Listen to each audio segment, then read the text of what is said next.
नमस्कार, स्वागत है आप सबका हमारे खास कार्यक्रम देश देशांतर में। मैं हूं कवीन सशान।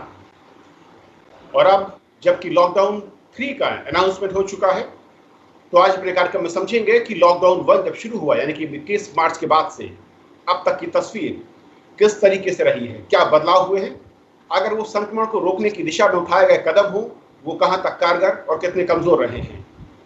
साथ ही साथ अगर देश में मार्च में जब लॉकडाउन शुरू हुआ उस वक्त अर्थव्यवस्था की जो हालत थी और उसे वापस पटरी पर लाने के लिए जो कदम उठाए गए, जो छूट दी गई, जो रियायतें दी गई उद्योगों को, वो कितनी कारगर रही हैं और आगे किस तरीके से बढ़ी हैं, उसको भी समझेंगे।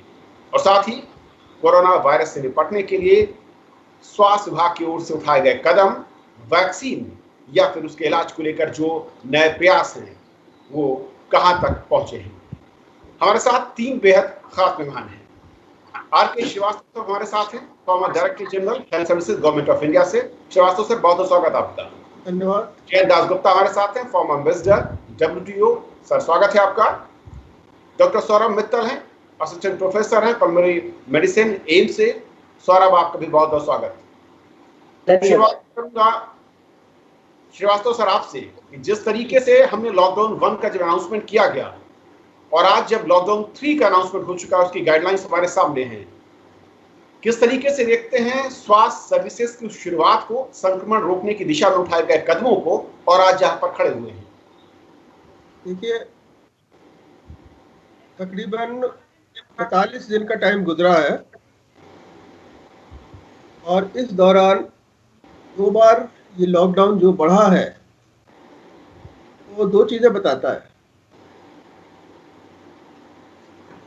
एक तो बताता है लॉकडाउन की नेसेसिटी और दूसरा बताता है एक प्लानिंग का रोल कि कितने टाइम तक इससे हमें समुचित लाभ मिल जाएगा। तो ये 2 चीजें जो बताता है, अगर हम इस आधार पे 2 बार बढ़ाए हुए लॉकडाउन को देखें तो हम ये बिल्कुल क्लियरली कह सकते हैं कि जो हमने आउटकम एक्सपेक्ट करे थे लॉकडाउन 1 से वो हम पार्शली अचीव कर पाए। जो हमने लॉकडाउन 2 के अंदर अचीव करने की कोशिश करी थी उसको भी हम पार्शली अचीव कर पाए। और हम आज की तारीख में as far as the breaking of the transmission chain is concern और capacity building of the response is concern in the hospital, उन दोनों के दिशा के अंदर डेफिनेटली काफ़ी आगे बढ़े हैं, लेकिन जितना हमें तेजी से अपेक्षित था शायद उतना नहीं बढ़ पाए। अगर हम इसको थोड़ा सा कोरिलेट करने की कोशिश करें अपने डाटा से, तो हमारे डाटा ये बताते हैं कि ये सही है कि हम एक्सपोनेंशियल ग्रोथ की तरफ नहीं जा रहे हैं, लेकिन ये भी बिल्कुल एक बहुत बड़ी सच्चाई है कि हम काफ़ी तेजी से बढ़े हैं। पिछले लॉकडाउन जो के बाद से हम काफ़ी तेजी से बढ़े हैं। अब उस लॉकडाउन के अंदर जो भी हमारे फायदे हुए हैं उनको हम नंबर से नाप सकते हैं। वो नंबर सबसे इम्पोर्टेंट है कि हमारे अंदर मृत्यु दर क्या है। हमारी मृत्यु दर अभी स्टेशनरी चल रही है, उसी लेवल पे चल रही है जिस लेवल पे ये शुरुआत में थी। दूसरी चीज़ ये है कि हमारे जो डबलिंग का रेट है वो क्या है। डबलिंग का रेट भी लगातार बढ़ता चला जा रहा है। तीसरी चीज़ जो आज की तारीख में काफ़ी खुल के आ रही है कि वो जो कारण होते हैं ट्रांसमिशन चेन को ब्रेक करने वाले, जो शायद प्लानिंग के अंदर नहीं आ पाते, वो कारण जो शायद कम्युनिटी से रिलेटेड होते हैं, स्पेसिफिक स्टेट से रिलेटेड होते हैं, सोशल डिमांड से रिलेटेड होते हैं, वो धीरे धीरे करके आपके सामने बड़ी मात्रा में निकल के आ रहे हैं। अब वो डिमांड जो है धीरे धीरे करके आगे आ रही हैं आपके ट्रेड सेक्टर के अंदर भी। जैसे अगर आप कल का उत्तर प्रदेश के चीफ मिनिस्टर का स्टेटमेंट देखें जो उन्होंने टीवी पे दिया था कि 1 महीने का कलेक्शन 1000 करोड़, हमें तनख्वाह देने के लिए भी दिक्कत है। तो ये सारी चीज़ें एक इंटरलिंक्ड प्रोसेस में चल रही हैं। अगर मैं समराइज करना चाहूँ तो मैं ये कहूँगा कि हमारे पास आज सारी गाइडलाइन है जिस गाइडलाइन के जरिए हम सोशल डिस्टेंसिंग मेंटेन कर रहे हैं। हमारे पास capacity built public health system है हर स्टेट में, जहाँ पे कि हम इस सोशल डिस्टेंसिंग को मेजर करने के लिए और इसे मेंटेन करने के लिए इफेक्टिव कदम उठा पा रहे हैं। हमारे पास काफी कुछ मात्रा में टेस्टिंग किट आ चुकी हैं, जिस टेस्टिंग किट के जरिए हम इन्हें डिटेक्ट कर सकते हैं। हमारे पास बेड कैपेसिटी भी काफी मात्रा में बढ़ चुकी है। हमने हर बेड कैपेसिटी के साथ एनफ नंबर ऑफ इक्विपमेंट और एनफ नंबर ऑफ स्वास्थ्य कर्मी वहाँ पे रेडी टू यूज मुहैया कर रखे हैं। हमारी R&D विंग ने कुछ नई चीजें निकाल के लाई हैं, जो कि ऐसी नई बीमारी के अंदर हम ये कह सकते हैं कि 100% फुल्ली टेस्टेड नहीं हो सकती, लेकिन वो कई चीजें डायग्नोस्टिक में भी निकल के आई हैं, ड्रग्स के अंदर भी निकल के आई हैं, और मेरे ख्याल से कई जगह जो हाई डिपेंडेंस वार्ड के अंदर और वेंटिलेटरी मैनेजमेंट है उनके अंदर भी निकल के आई हैं। तो ये सब अपने आप में एक अच्छी चीज है। और as per the expected growth ये हो रहा है। ऐसा नहीं है कि कहीं हम बहुत ज्यादा बहुत बड़ी मेजर गलती करे हैं। हम सही दिशा में जा रहे हैं, हम अच्छी गति से जा रहे हैं, and hopefully in due course of time we will gradually start coming down as far as the number of cases, almost in the same way जैसा केरला में हुआ, जैसा लेकिन नंबर आप ये करें कि लॉकडाउन का इम्पैक्ट नंबर्स पर दिख रहा है। अलग अलग राज्यों में भले ही कुछ जगहों पर हम देख रहे हैं कि नंबर्स बढ़े हों, लेकिन अगर ओवरऑल सिचुएशन को समझें तो कंट्रोल में आई है लॉकडाउन के चलते। डॉक्टर सौरभ, मैं अगर मेडिकल डिपार्टमेंट के हिसाब से समझूं, लॉकडाउन का जो मकसद था वो पूरा होता दिख रहा है। हम थर्ड फेज में जाने की तैयारी कर चुके हैं नई गाइडलाइंस के साथ, लेकिन यहाँ पर जो जोन की कैटेगरी बांटी गई है वो स्वास्थ्य विभाग के लिए इस संक्रमण को रोकने के लिए क्या चिंता है, या एक बेटर मैं कहूँ कि रास्ता है जिसको हमने लॉकडाउन 3 में अपनाने की कोशिश करने जा रहे हैं? जो लॉकडाउन 3 है, इसमें जो जोनल डिवीजन किया गया है वो एक हद तक काफी जरूरी भी है। ऐसा नहीं कह सकते कि वो संक्रमण के लिए अच्छा नहीं है, because the restrictions are also there even in green zones which are important. So I think this gradual relieving of lockdown is important to keep mental health of the people also, rather than only looking at the infection control. Infection control is getting better. log jagruk ho gaye hain, hospital prepare ho gaye hain, families are ready to accept that lockdown is going to be extended for a little long also. तो लोग इस चीज को मान रहे हैं कि हमें लॉकडाउन हो रहा है, हमें घर में रहना है, हमें ट्रैवल नहीं करना है। तो ये जो सरकार की नीति है ये काफी अच्छी साबित होगी। सर, एक चीज कुछ जानकार, कुछ एक्सपर्ट ये कहते हैं जो हेल्थ सर्विसेज से जुड़े रहे हैं कि लॉकडाउन का जो सबसे बड़ा मकसद उनकी नजर में था वो ये था कि जब लॉकडाउन को फेज वाइज हम खुलने की तरफ, यानी कि रेड, ग्रीन और जो ऑरेंज जोन की हम थर्ड लॉकडाउन में जा रहे हैं, हमारे पास इतना टाइम मिल जाता चाहिए था ताकि जो स्वास्थ्य सर्विसेज हैं वो अपने आप को तैयार कर लें अगर इसका संक्रमण ज्यादा होता है। इस समय का फायदा हमारी स्वास्थ्य सर्विसेज ने कैसे उठाया है, और जब मार्च 21 के बाद हमने देखा था और आज के दौर में कितना ज्यादा मैं कहूँ कि हमने तैयारी जो है वो अपने लेवल, नेक्स्ट लेवल तक पहुंचाने में कामयाबी हासिल कर ली है। अगर मैं कहूं कि स्वास्थ्य सर्विसेज बहुत इम्प्रूव हो गई है, आज से 1-1.5 महीना पहले देखें और आज देखें, जिस हॉस्पिटल में मैं काम करता हूं, हमारा हॉस्पिटल आज के समय पूरी तरह कोरोना से लड़ने में सक्षम है। हमारे यहाँ कुछ वार्ड बना दिए गए हैं, बेड बना दिए गए हैं, डॉक्टरों की टीमें अलग कर दी गई हैं, PPE किट्स इनफ नंबर में प्रोक्योर कर ली गई है, N95 मास्क, पेशेंट्स की सेग्रीगेशन, ये सब कर दिया गया है हॉस्पिटल में, बिकॉज टाइम मिला है।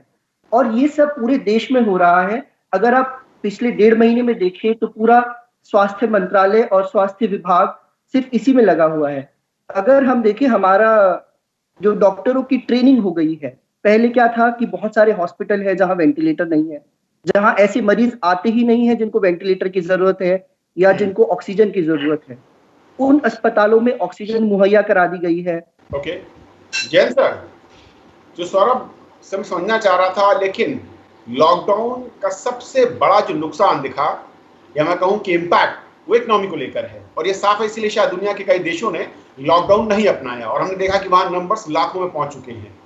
हमारे देश में अब जबकि हम थर्ड लॉकडाउन में जा रहे हैं, शुरुआत हो चुकी है, ऐसे में जो हमने कुछ रियायतें दी हैं उद्योगों को, 21 मार्च के बाद अगर आज के सफर को देखें जैन सर, तो ये जो रियायतें हैं ये कितनी जरूरी दिख रही हैं इकोनॉमी को रिवाइव करने के लिए या इनिशियल मैं कहूँ स्टार्ट करने के लिए? ये बात आपने सही कहा कि सबसे बड़ा प्रभाव इसका जो पड़ा है वो आर्थिक व्यवस्था पर पड़ा है और सरकार ने कई कदम इस दिशा में उठाए हैं जिससे कि ये तकलीफें जो हैं वो कम हो। एकदम से तो उन्हें खत्म नहीं किया जा सकता है। तो सबसे पहली बात है कि जो हमारे अति लघु और मध्यम उद्योग हैं, MSMEs हैं, उनको बहुत बड़ा चोट पहुंचा है क्योंकि उनके पास वित्तीय संस्थान का अभाव रहता है, उनके पास क्रेडिट की दिक्कत है, उनके जो फिक्स्ड एक्सपेंसेस हैं उसे मीट करना पड़ता है और सबसे बड़ी बात है कि उनके जो यहाँ काम करते हैं वो काफ़ी हद तक माइग्रेंट लेबर है। तो ये सारे जो पहलू हैं उनमें उनका प्रभाव उनके व्यवसाय पर पड़ा है। तो सरकार कोशिश कर रही है कि एक तो वित्तीय सहायता उन्हें उपलब्ध कराया जाए, 3 महीने का मॉरेटोरियम जो ऋण पर वो सरकार ने घोषणा कर दी है। दूसरी बात है कि 10% अतिरिक्त वर्किंग कैपिटल पर उन्हें क्रेडिट दिया जाए, इसकी भी व्यवस्था हो गई है। एक इसमें परेशानी जो आ रही है वो है कि जो हमारे कमर्शियल बैंक्स हैं उनमें उन्हें जो उनसे जो अपेक्षित था कि वो ऋण मुहैया करेंगे और अतिरिक्त राशि उपलब्ध कराएंगे, वो जो हमारी आशा थी उसके अनुरूप नहीं हो पा रहा है। तो रिस्क एवर्जन और रिस्क के मामले में ये कुछ और कदम शायद उठाने पड़ेंगे सरकार को। और स्टेट बैंक और कई अन्य बैंकों ने ऐसा सुना है मैंने, उन्होंने कहा है कि जो अतिरिक्त ऋण मुहैया किया जाएगा MSMEs को, उसमें सरकार अपनी क्रेडिट गारंटी दे 100%। तो ये विचाराधीन है और सरकार आने वाले दिनों में एक सेकंड स्टिमुलस पैकेज का भी ऐलान करेगी, ऐसा अनुमान है। पहले स्टिमुलस पैकेज में 1,70,000 करोड़ का जो अनाउंस किया गया था उसमें जो माइग्रेंट वर्कर हैं उनके लिए काफ़ी राहत मिली है और अब उद्योग जो बंद पड़े थे उन्हें चालू करने पर सरकार विचार कर रही है और कदम उठा रही है। और इस कड़ी में अंतिम बात मैं ये कहना चाहूँगा कि सरकार ने लगभग 50,000 करोड़ का ऐलान किया है जो NBFCs को जाएगा, जिसमें से 25,000 करोड़ छोटे NBFCs को और माइक्रो फाइनेंस इंस्टीट्यूशंस को जाएगा और 50,000 करोड़ जो ऑल इंडिया फाइनेंशियल इंस्टीट्यूशंस हैं जिनमें आपके सिडबी है, नेबार्ड है, नेशनल हाउसिंग बैंक है, इनके लिए रीफाइनेंसिंग की व्यवस्था की गई है। तो ये सारे कदम पर्याप्त हैं कि नहीं, ये विचार का विषय है। सरकार सोच रही है कि इस पर और बढ़ाया जाए और सहूलियत पहुंचाई जाए। श्रीवास्तव सर, अब एक बड़ा जो इम्पोर्टेंट फैक्टर आता है कि लॉकडाउन के कई सारे मकसद थे, कुछ मकसद को हमने पूरा कर लिया। एक और जो फील्ड था वो कहा जाता है कि मेडिकल तौर पर कि हम इस रोग को रोकने के लिए वैक्सीन या फिर जो इसकी दवाइयाँ या फिर जो सेटअप की जरूरत थी कंट्री में, किस तरीके से आप देखते हैं कि इस लॉकडाउन 2 तक और जब 3rd लॉकडाउन में हम जा चुके हैं, यहाँ पर क्या प्रोग्रेस मेडिसिन के लिहाज से या फिर जो खोज या इसकी रिसर्च चल रही थी उस दिशा में कितनी कामयाबी हमारे देश में या फिर दुनिया में दिखती है? देखिए, 45 दिन अगर किसी सिचुएशन को, किसी नई बीमारी को हो चुके हैं जिसके बारे में हमें 45 दिन पहले कुछ नहीं पता था, ना तो उसकी एपिडेमियोलॉजी पता थी, ना ही उसकी डायग्नोस्टिक टूल पता थे, ना ही उसका मैनेजमेंट प्रोटोकॉल पता था। तो उस स्टार्टिंग पॉइंट से अगर हम देखें आज हम कहाँ पे हैं, ये मैं आपसे शेयर करना चाहूँगा। हमारे पास आज की तारीख में करीब 40 से 45% एपिडेमियोलॉजिकल प्रोफाइल इस बीमारी का, इस वायरस का क्लियर हो गया है। करीब कितना इंक्यूबेशन पीरियड होगा, कितने टाइम पे सिम्टम आएंगे, क्या फर्टिलिटी रेट है, कैसे कम्युनिकेशन होता है, कैसे उसको रोका जा सकता है, ये सारी चीज़ें एपिडेमियोलॉजिकल एक्सरसाइज में आ जाती है। तो ये मैं कहूँगा 50% हमारे पास साइंटिफिकली प्रूवन एपिडेमियोलॉजिकल प्रोफाइल इस वायरस से उत्पन्न होने वाली बीमारी की आ चुकी है। अब दूसरा रहा कि इम्पोर्टेंट प्रिवेंटिव मेजर, तो इम्पोर्टेंट प्रिवेंटिव मेजर के अंदर भी हमारे पास करीबन 60 या 70% के करीब आ चुका है, जिसको हम कहते हैं सोशल डिस्टेंसिंग। उसको कैसे लागू किया जाए, उसके लिए क्या गवर्नमेंट की एडवाइजरी जरूरी है, कैसे सेंट्रल स्टेट पार्टिसिपेशन जरूरी है, ये भी हमारे पास आ चुका है। तीसरा कहते हैं capacity building for the response, naturally response उनकी जहाँ पे कि पेशेंट जाते हैं हॉस्पिटल की। कैपेसिटी बिल्डिंग में हम देखें तो हमारे पास जितने सेंटर थे 41 दिन पहले, उससे तकरीबन 10 गुने ज़्यादा बढ़ चुके हैं।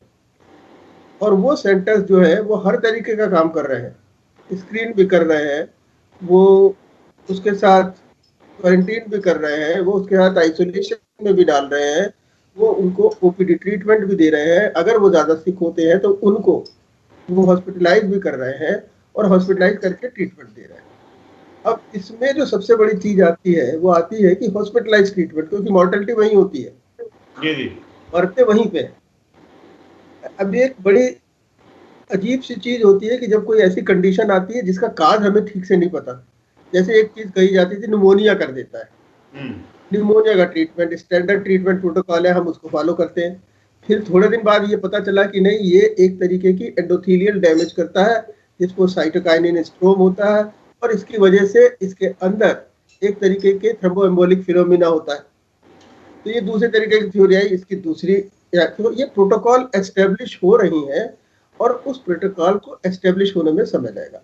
नेक्स्ट चीज आती है डायग्नोस्टिक टूल। डायग्नोस्टिक टूल में हमारे पे स्टैंडर्ड टूल था, वो हमने उसकी कैपेसिटी काफी कुछ ऑगमेंट कर लिए कंट्री की नीड। लेकिन दूसरा होता है कि आप कितने सेफ है सर्विलेंस सिस्टम से जरिए देखने में, एंटीबॉडी टाइटर देखने का, तो वो भी हमारी लोकली मैन्युफैक्चर्ड काफी 4 मेरे ख्याल से 11 ऐसे डायग्नोस्टिक रैपिड डायग्नोस्टिक किट जो है आ गई है, बनाई जा चुकी हैं बाहर से और हिंदुस्तान में। And then comes down the capacity building for the various type of medicine.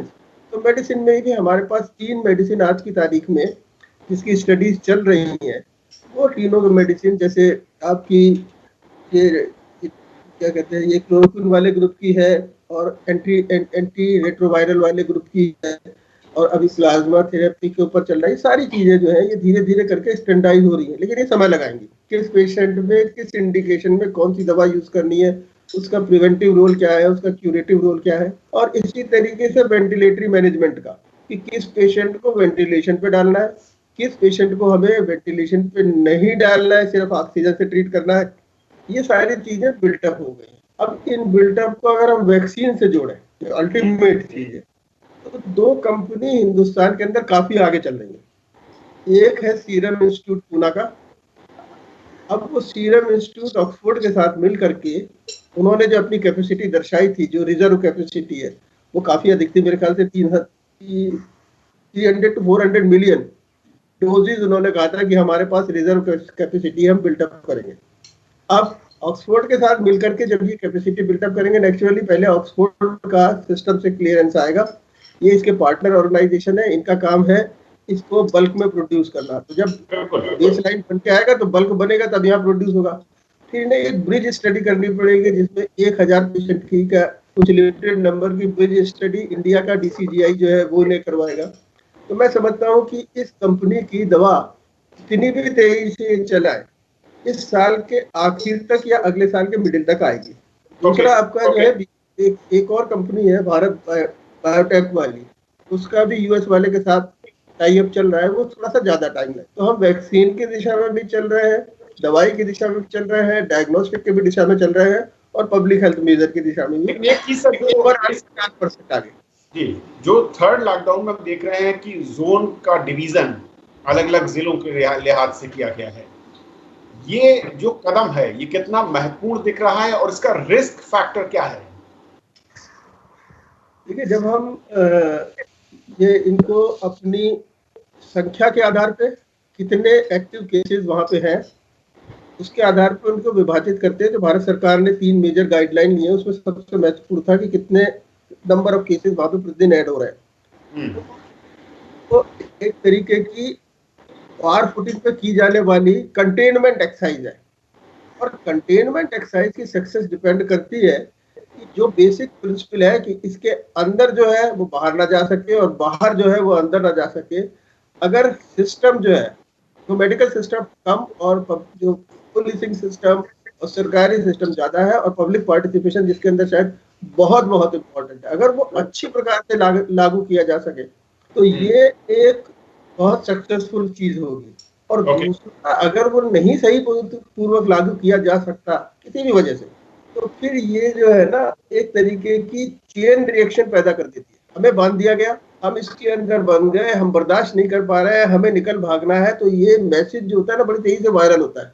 और ये मैसेज जब वायरल होता है तो उसके साथ साथ बीमारी भी तेजी से बाहर भागना शुरू करती है। इस जोनिंग के जो एडवांटेज है वो अपनी जगह बहुत अच्छे हैं, और जो सक्सेस और या फेलियर जो हो रही है जो लार्जली स्टेट गवर्नमेंट की जिम्मेदारी है, उसके हिसाब से अगर हम इसे मेजर करें तो हम ये नहीं कह सकते कि सब जगह बहुत अच्छा है, कुछ जगह बहुत अच्छा है, कुछ जगह नहीं अच्छा है। अगर हम महाराष्ट्र की एग्जाम्पल लेके देखें या गुजरात की एग्जाम्पल लेके देखें तो आज के टोटल लोड के अंदर एक मेजर कंट्रीब्यूशन वहीं से आ रहा है। बिल्कुल, ये चीजें है, ये समय ही बताएगा इसके बारे में। डॉक्टर सौरभ, मैं थोड़ा समझना चाहूंगा कि रेड जोन और ऑरेंज जोन का जो कैटेगराइजेशन किया गया है इस वक्त में नई गाइडलाइंस में लॉकडाउन 3 के लिए, स्वास्थ्य महकमे के लिए खासतौर पर मैं कहूं कि अगर आप लोगों के लिए समझा जाए, ये दोनों जो जोन हैं ये चैलेंज कितना बड़ा है। और कुछ राज्यों में हमने देखा है कि बहुत ज्यादा संख्या है रेड जोन डिस्ट्रिक्ट्स की, वहां पर क्या खास हिदायत आपको लगता है जो पिछले 2 लॉकडाउन में हमने नहीं अपनाई है, यहाँ पर ज्यादा करने की जरूरत है? तो जो प्रॉब्लम इन दोनों जोन्स में आई है पिछले लॉकडाउन्स में, वो major issue about social distancing ही रहा है। शायद पब्लिक ये समझ नहीं पाई कि सोशल डिस्टेंसिंग की इम्पोर्टेंस क्या है। अगर हम केरल का एग्जांपल देखें, वहां पे जब भारतीय सरकार ने सोशल डिस्टेंसिंग किया, वहां के लोगों ने बड़ी जल्दी समझा और बहुत जल्दी कंटेनमेंट किया। पर कुछ राज्य ऐसे थे, जैसे हम देखें महाराष्ट्र या फिर थोड़ा उत्तर प्रदेश में भी डिले हुआ, तो इन राज्यों में जो सोशल डिस्टेंसिंग थी वो नहीं मेंटेन हुई, और कुछ और भी कारण रहे जिसकी वजह से क्लस्टर्स ऑफ केसेस बने। उन क्लस्टर का सरकार ने काफी अच्छी तरीके से निदान किया, उनको आइसोलेट किया, कॉन्टेक्ट ट्रेसिंग की, लेकिन शायद इस सब में थोड़ा डिले था as compare to other places. तो अभी भी जो रेड जोन है या ऑरेंज जोन है, दे कैन एक्चुअली इम्प्रूव अगर उनकी सोशल डिस्टेंसिंग, जैसा डॉक्टर श्रीवास्तव ने बताया, कि अगर public participation and public understanding can improve. क्योंकि ये सिर्फ मेडिकल वर्कर या हॉस्पिटल का या डॉक्टर का या नर्स का काम नहीं है। We can not stop them from worsening. It is public participation, participation from police, participation from policies that things have to improve. सिर्फ डॉक्टर या नर्स उसमें हेल्प ज्यादा नहीं कर पाएंगे। हमारी तरफ से जो मेजर चैलेंज है कि इन राज्यों में हम कॉन्टेक्ट ट्रेसिंग बेटर कर पाए, जिन लोगों को हमें बीमारी पता चल पा रही है उनको आइसोलेट या क्वारंटीन कर पाए, भले ही वो घर में करें या उनके लक्षणों के आधार पर अस्पताल में करें। पर isolation and contact tracing, that is most important to prevent the transmission of disease. पर ये सब तभी हो पाएगा जबकि पब्लिक पार्टिसिपेशन इंप्रूव होगा। जैन सर, एक आखिरी सवाल आपसे, क्योंकि कई देशों के जो मैं कहूं कि लीडर्स हैं उनकी ओर से बयान इस तरीके से आया कि लॉकडाउन और इकोनॉमी दोनों को साथ ले चलना असंभव है, नामुमकिन है। हमारे देश में सरकार का प्रयास जो लॉकडाउन 3 के मैं कहूँ गाइडलाइंस में जो रियायत है उसमें ऐसा दिखता है कि दोनों को साथ आगे बढ़ाने के प्रयास करने की कोशिश यहाँ पर नजर आ रही साफ तौर पर। ये चैलेंज कितना बड़ा है और यहाँ पर क्या 2-3-4 खास फैक्टर आपको लगता है जो कि फोकस करने होंगे स्टेट गवर्नमेंट को भी और सेंटर को भी? सबसे पहली बात है कि इसमें जो प्रभावित हुए हैं सबसे बुरी तरह से जो प्रक्षेत्र, जैसे आपके टूरिज्म, ट्रैवल, हॉस्पिटैलिटी सेक्टर, तो अब रेस्टोरेंट्स जैसे अब हम लोग तुरंत खोल नहीं पाएंगे। सोशल डिस्टेंसिंग वहाँ शायद हमारा मेंटेन नहीं हो पाए और रोग ज़्यादा फैले, तो वो तुरंत नहीं शुरू हो पाएगा। उसमें लगभग हमारे 70-80 लाख लोग काम करते हैं उस सिर्फ हॉस्पिटैलिटी सेक्टर, तो इसका एक बड़ा प्रभाव रहेगा। दूसरी बात है, अगर आप देखें मॉल्स हैं हमारे, जैसे काफ़ी बिक्री होती है सामानों की मॉल्स के माध्यम से, मॉल्स हम शायद तुरंत ना खोलें। मार्केट कॉम्प्लेक्सेस बड़े बड़े जो हैं, जो इंडोर्स हैं, उनको नहीं खोल पाएंगे। सिनेमा हॉल्स को नहीं खोल पाए, अन्य प्रकार के जो मनोरंजन के बड़े बड़े जो एंटिटीज हैं उनको नहीं खोल पाए, तो इनमें तो नुकसान होगा। अब आए हम कि मैन्युफैक्चरिंग पर। मैन्युफैक्चरिंग में हमारा जो कृषि का हमारा जो उत्पादन है उसे हमने कोशिश की है कि वो बरकरार रहे, वो आगे बढ़ता रहे। और इस बार का जो रबी फसल है वो बहुत बढ़िया हुआ है, प्रोक्योरमेंट भी जारी है बहुत सारे राज्यों में। खरीफ की बात है उसमें सरकार कदम उठा रही है, वो भी अच्छा होगा, क्योंकि अभी तक जो अनुमान है मानसून का वो अच्छा है। तो मैन्युफैक्चरिंग पर अगर आप आए, वहां पे आपको जो रॉ मटेरियल्स हैं उनका सप्लाई चेन बरकरार रखना पड़ेगा। अगर स्टेट बाउंड्रीज में उनको किसी प्रकार की बाधा पहुंचेगी आवागमन में तो दिक्कत है। तो इसको भी केंद्र सरकार ने कहा है कि किसी प्रकार का रोक टोक नहीं है। दूसरा है आपके जो प्रवासी श्रमिक हैं वो जो जा करके फिर से काम शुरू करेंगे उनके लिए व्यवस्था करनी पड़ेगी। तीसरी बात जो डॉक्टर श्रीवास्तव, डॉक्टर सौरभ मिश्रा भी बताएंगे कि अभी जो मापदंड लगाया गया है कि 33% सिर्फ आप उनको श्रमिक को आप इस्तेमाल कर सकते हैं और परिसर में ही उनके ठहरने की व्यवस्था होगी वगैरह वगैरह, तो ये शायद व्यवहारिक नहीं हो पाए। इसके लिए कुछ और आगे सोचना पड़ेगा किस तरह से इसको व्यवहारिक रूप से हम कार्यान्वित कर सकें। और अंतिम बात जो पहले भी मैंने कहा है वो फाइनेंशियल रिसोर्सेज उपलब्ध कराने के बारे में, कुछ सहायता पहुंचाने के बारे में, और कुछ दिन ऋण जो है तो मॉरेटोरियम के रूप में उसको देना पड़ेगा। और फिक्स चार्जेस जैसे हैं, छोटे उद्योग हैं उन पर इलेक्ट्रिसिटी के फिक्स चार्जेस लगते हैं, उनको माफ शायद करना पड़ेगा। तो ये एक बड़ा पैकेज खासकर एमएसएमईज के लिए सरकार के विचाराधीन है। आशा है कि तीसरे लॉकडाउन के दरमियान ये इसकी घोषणा हो।